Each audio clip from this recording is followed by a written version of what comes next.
Hello TV family, welcome back to Ted and Vero TV. My name is Veronica and this is my husband. Hi, I'm Ted. Thank you so much for joining us today. On today's episode, we'll be talking about my fibroid story, my journey with fibroids. A lot of you might not know, but this is something that I have been dealing with for the longest time. So let's get into this.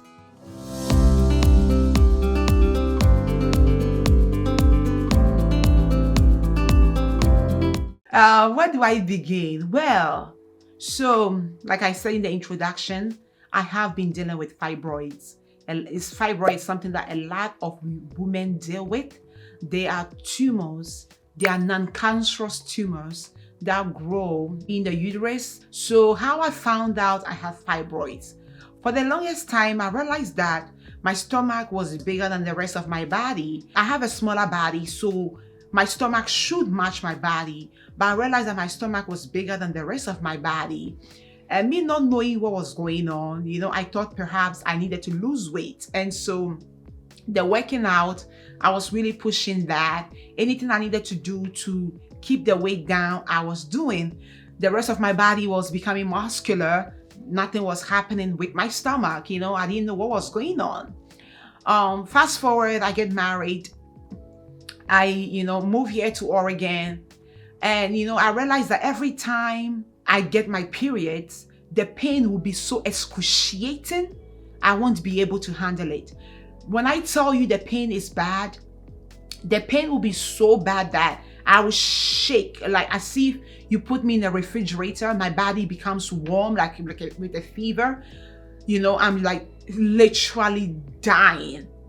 So trying to figure out what's going on, I went in for some tests. The doctors could not really tell me what it was. They took some stool, and did some tests, to try and tell me exactly if it was a virus. I'm like, this is not my stomach. Like, my stomach is too big. Like, I feel like I'm too bloated. I can't breathe. They're like, oh, well, maybe you need to, change your diet. Maybe it has something to do with that. I'm like, a lot of times I respect doctors a lot, but a lot of times I feel like they can't tell us exactly what is wrong with us. It's like we have to come home and do our own research and then go home and go back to the hospital and tell them that, okay, I think this is what I might have.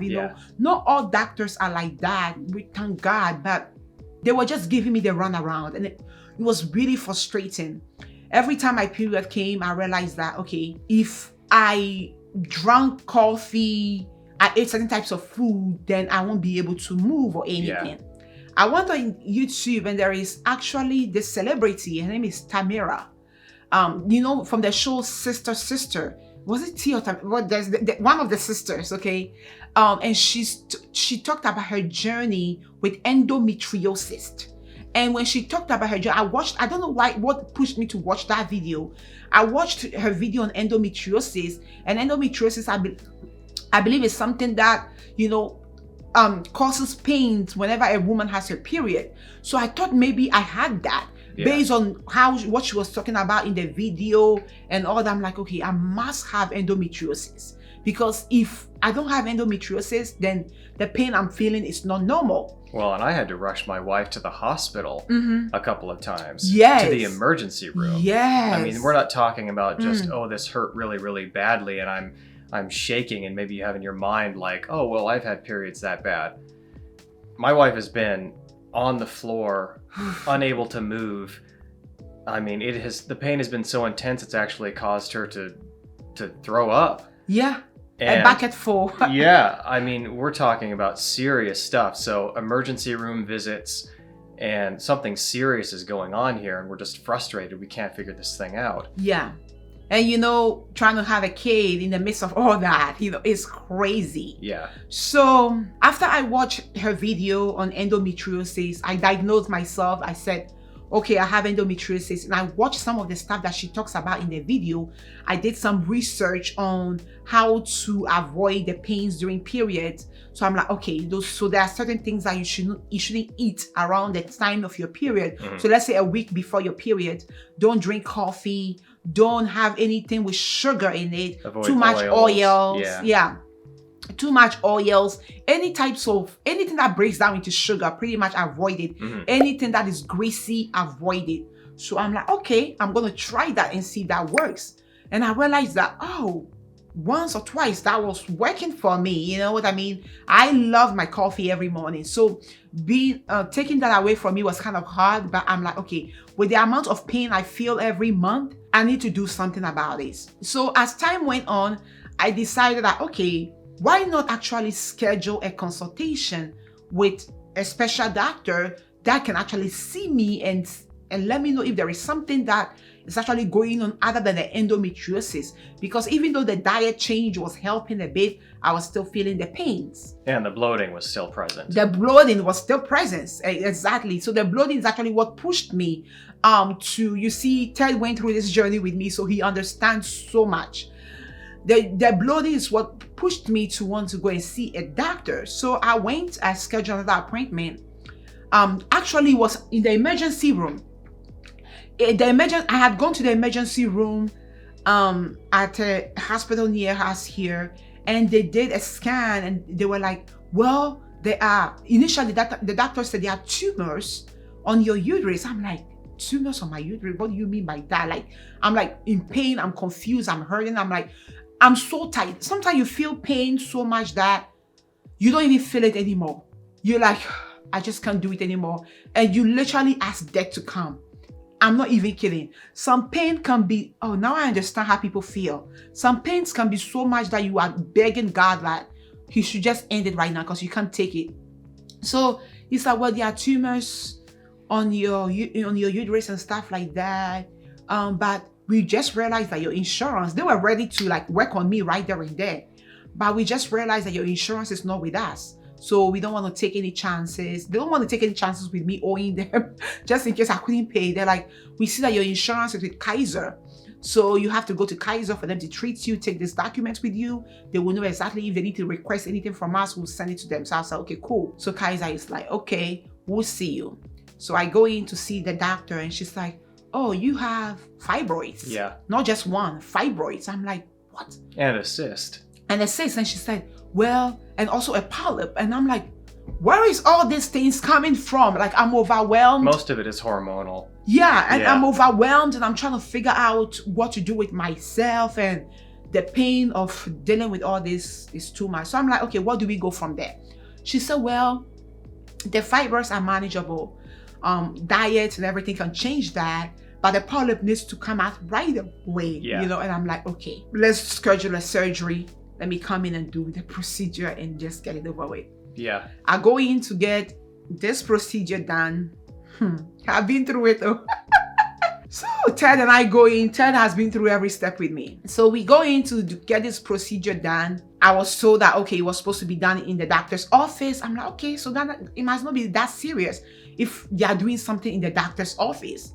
The doctor told me, oh, well, I'll give you some pills and it will numb the little area. So when we do the procedure to remove the polyp, the pain will stop. And every time I'm like, okay, cool. So I go into the office. I'm like ready for this procedure to take place. I've never seen the procedure done in the doctor's office, except one time when I had like this thing, like a bump on my finger, and they had to remove the liquid from it, the pus from it at the doctor's office, or something small. So I'm laying there and they come in with the nurses, they begin the procedure, and I realize that my body is shutting down. Because of the pain. The pain is so much. I'm sitting next to my wife in the bed. So I'm sitting literally right next to her and holding her hand and trying to comfort her and all this stuff. And I'm thinking, man, is this normal? Yeah. The big mistake that they made was assuming that this was going to work without putting her under. Under anesthesia, general anesthesia. It just was not the right decision. So they had to pull the plug. It just didn't work. Yeah, it didn't work. And that would make me... I want to make a note here. If you're a Black woman, okay, make sure that you look into your health, your own health. The doctors will tell you one thing, but make sure that you find the right doctor. Yeah. Make sure that you are in the right place to be taken care of. Because when they told me they were going to do the procedure in the office, to me, I was like, okay, the doctors know more. Yeah. So obviously, yes, let's do this.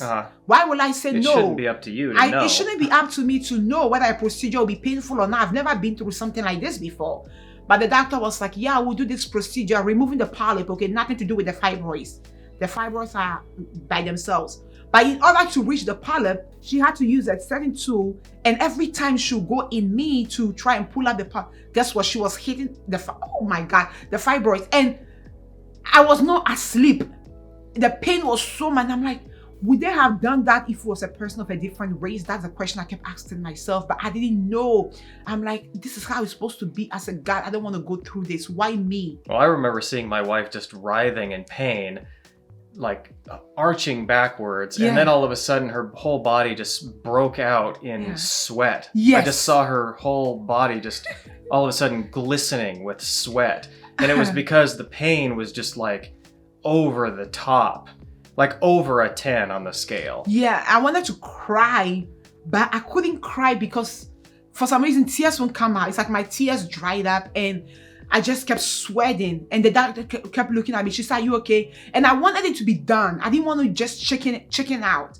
I said, "Yes, I'm okay," because I didn't know. I'm like, okay, if this is what is going to happen tomorrow anyway, if this is how this procedure is done, I might as well suffer through the pain and get it done. So I kept saying, yeah, I'm okay. But it was obvious that it wasn't okay. It wasn't okay because at one point I couldn't handle it anymore. And she looked at me and she saw how I was sweating. She was like, "Do you want us to stop?" And then it's like something opened my mouth and said, "Yes, stop it." So I opened up my mouth and I said, "Yes, please stop it. Stop it." And my insurance was about to expire with them. So yeah, so we wanted to get this thing done. Yeah, I wanted to get it done so that I didn't have to worry about the insurance. And I'm like, God, what is going on? But I was able to leave that place and I was able to, go to a different hospital for them to do the procedure. They put me under general anesthesia and they did 2 procedures in one time. And I was like, wow, I didn't feel any pain once the procedure was done. And I left the emergency room. I left the surgical room. I came to the intensive care to be taken care of. Mm-hmm. I felt great. I even went home that same day. Yeah. So when you find the right doctor, they will take care of you the way they need to take care of you. So the polyp has been removed and anything else that needs to be fixed has been fixed. I'm still dealing with the fibroids. The reason why I haven't embarked on taking care of the fibroids here because they are on my uterus, and there are stories of people who have had children even with fibroids. So I want to be able to have that opportunity, and I don't want my uterus to be tampered with. I'm giving myself that break and I'm trusting God for his healing, and knowing that God will take away the pain that I'm feeling. And then once I have my children, whether it's 1 kid, 2 kids, in the name of the Lord Jesus Christ, once that is done, then I will take either holistic ways to heal the fibroids, because we do have ways back home that you can heal yourself holistically. Or, when it comes to my diet and stuff like that, which I have changed a lot of things about it. I'm still working on it. Lord help me.